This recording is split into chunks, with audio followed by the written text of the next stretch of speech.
మీకు అసలు ఏం రైట్స్ ఉన్నాయండి మమ్మల్ని ఇక్కడికి తీసుకొచ్చి చంపడానికి? పెళ్ళయిన తర్వాత నేను రియలైజ్ అయింది ఏంటంటే భయ్య, టైం అస్సలు పూర్తిగా తెలియకుండా అయిపోతుంది భయ్య. లిల్లీపుట్ వెళ్దామా?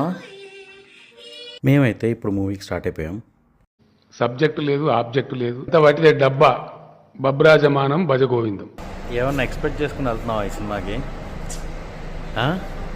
లిటరల్లీ సినిమాకైతే విత్ జీరో ఎక్స్పెక్టేషన్స్ వెళ్ళాం భయ్య.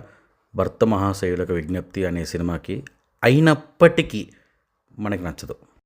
ఇలాంటప్పుడే మనం అడుగు ఆచి తూచి వెయ్యాలి. బేసిక్గా సినిమా అయితే చాలా సింపుల్ భయ్య. ట్రైలర్లో చూపించినట్టే ఉంటుంది. భార్య ఉండగా ఇంకో అమ్మాయిని ఇష్టపడతాడు, అదే స్టోరీ. చాలా సింపుల్ స్టోరీ, చూసింది ఆల్రెడీ మనం.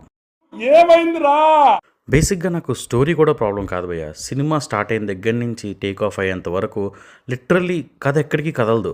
ఇంటర్వ్యూలు వచ్చేస్తుంది, సినిమా రన్ అయిపోతూ ఉంటుంది, ఏవేవో పాటలు వచ్చేస్తుంటాయి. ఇన్ఫ్యాక్ట్ పాటలు బాగున్నాయి, కానీ సింక్ ఉండదు భయ్య ఎక్కడ పాటలకి స్టోరీకి. ఒకసారి తెలుగు సినిమా సంగీతం చచ్చిపోతుందేమో భయం వేస్తుంది. సినిమాలో కామెడీ కూడా అక్కడక్కడ వర్కౌట్ అవుతుంది భయ్య, కానీ ఏదో బలవంతంగా రుద్దినట్టు ఉంటుంది. క్లైమాక్స్ వచ్చేసరికి అసలు ఎలా ఎండ్ చేశారనేది ఏం అర్థం కాలేదు. ఏం చెప్దాం అనుకున్నారు, ఏదో కొత్తగా ట్రై చేద్దాం అని మాత్రం చూశారు.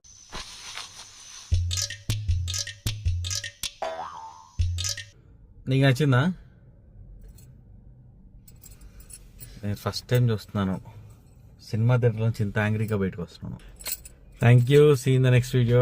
బాయ్. Bye.